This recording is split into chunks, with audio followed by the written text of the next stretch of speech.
के साथ मधु करने जा रहा हूँ प्रोफेसर मुजीबुर रहमान साहब को।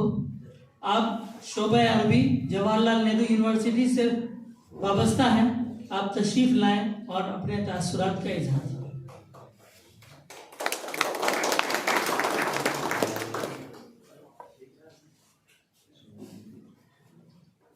अस्सलामु अलैकुम वरहमतुल्लाहि वबरकातुहू। जनाब सदर मोहतरम प्रोफेसर इब्न कंवल साहब और डाइस पे बैठे तमाम मुअज़्ज़िज़ हज़रात, मुअज़्ज़िज़ नहीं मुअज़्ज़ज़ हज़रात, अरबी वालों को मुअज़्ज़िज़ कहना ज़ेब नहीं देता, मुअज़्ज़िज़ हज़रात और ख़वातीन व हज़रात, मैं आज बहुत खुश हूँ। खुश इसलिए हूँ कि हमारे यहाँ से पहली मर्तबा कोई ऐसा इल्मी और अदबी काम ज़ाहिर हुआ है जिससे उस इलाके को एक पहचान मिलती है।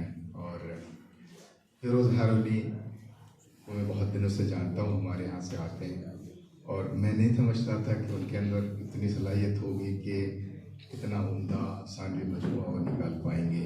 जानता था कि वो कुछ लिखते हैं, लेकिन जब वो मेरे पास आए, उन्होंने किताब पेश की पिछले हफ्ते, तो देखकर बड़ी खुशी हुई और मैंने सोचा कि आज के इस रस्म से पहले उसको मैं पढ़ लूँगा, लेकिन नहीं पढ़ पाया, कुछ काफ़ी मसरूफियात थी।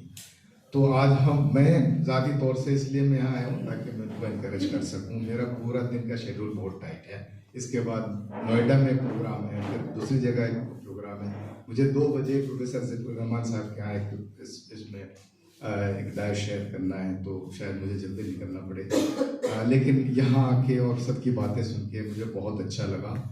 जहाँ तक उसकी बात है कि फ़नी एतबार से उसका क्या मकाम है, तो जाहिर है मुझे भी कुछ बातें खटकी इसके अंदर, ख़ासकर ज़बान के हवाले से कुछ चीज़ें रह गई हैं और शायद बेहतर होता कि अगर उसको एडिट करवाया जाता किसी अच्छे राइटर से, या बहुत सारे लोग हैं जो एडिट करते हैं, अगर उनके ज़रिए एडिट करवाया जाता तो शायद ज़्यादा बेहतर होता। लेकिन दूसरा पहलू ये भी है कि जब मैं मैला आंचल का अरबी में तर्जमा कर रहा था तो मेरे पसीने छूट गए। वो पूरा नॉवल आंचलिक लिटरेचर है, उसमें न सिर्फ डायलॉग जो वहाँ की ज़बान में है, बल्कि जो बयानिया है उसमें भी वहाँ की ज़बान का अक्स मिलता है।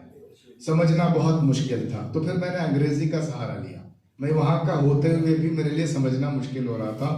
मैंने सॉइल्ड वाटर के नाम से एक अमेरिकन प्रोफेसर है, उन्होंने उसका ट्रांसलेशन किया था, दोनों से मैंने मिलाया, तब जाके वो तर्जमा मुकम्मल कर पाया। तो मैं ज़बान के हवाले से, आपकी तनकीद के हवाले से मैं ये कहूँगा कि क्या उर्दू अदब में, उर्दू तनकीद में क्या इस तरह का की कोई गुंजाइश है कि कोई आंचलिक लिटरेचर हो?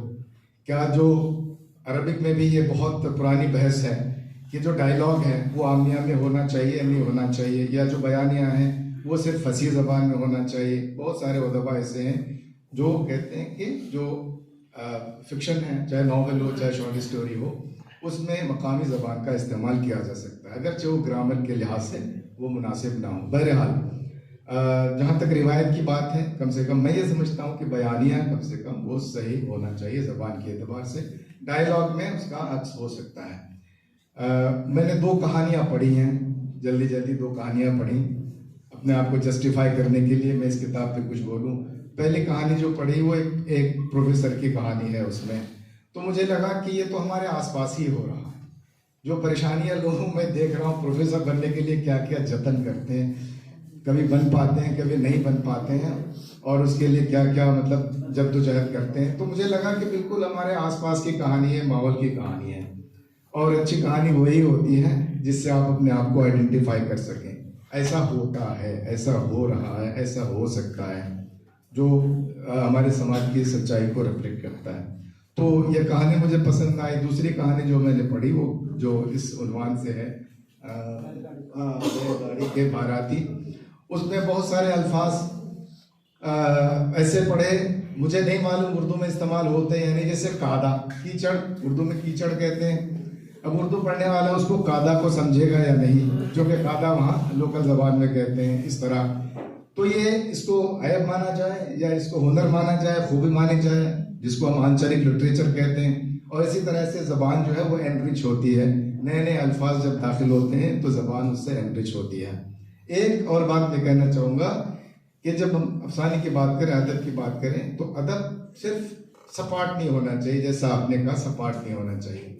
क्योंकि अगर आपने कोई वाक़या बयान किया जिससे कोई इबरत नहीं, कोई लम्हे फिक्रिया नहीं, कोई इशू नहीं, तो वो अदब जो है बहुत अच्छा अदब नहीं हो सकता। तो जाहिर है कि हम समाज की सही अक्कासी करें और गांव की देहात की ज़िंदगी की वो अक्कासी करें, लेकिन हर अफसाने में कोई ना कोई लम्हे फिक्रिया होना चाहिए, तभी वो अदब अच्छा अदब बनेगा। तो इसलिए मैं मशवरा दूंगा फिरोज़ हारून साहब को, जब उनके पास ये सलाहियत है लिखने की, दूसरा मजमुआ भी ज़ेर तबाह है, तो ज़्यादा से ज़्यादा आप पढ़ें। मुशाहदात बहुत ज़रूरी हैं, मुलाहज़ात मुशाहदात बहुत ज़रूरी हैं, क्योंकि एक अदीब जिस निगाह से देखता है वो आम आदमी की निगाह से मुख्तलिफ होता है वो, और तभी वो अदीब बनता है। तो ऑब्जर्वेशन बहुत डीप होना चाहिए, गहरा होना चाहिए, और उस मसाइल को निकालना चाहिए।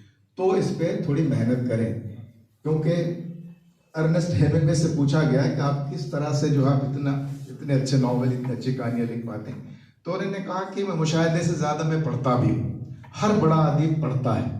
जो असातिज़ा हैं उर्दू अदब के या अंग्रेज़ी अदब के, जो भी आप समझते हैं, उनको आप पढ़िए, पढ़ के अपने फ़न को जिला बख्शिए, उसको मजबूती अता कीजिए। बिना पढ़े आपका फ़न आगे नहीं बढ़ सकता।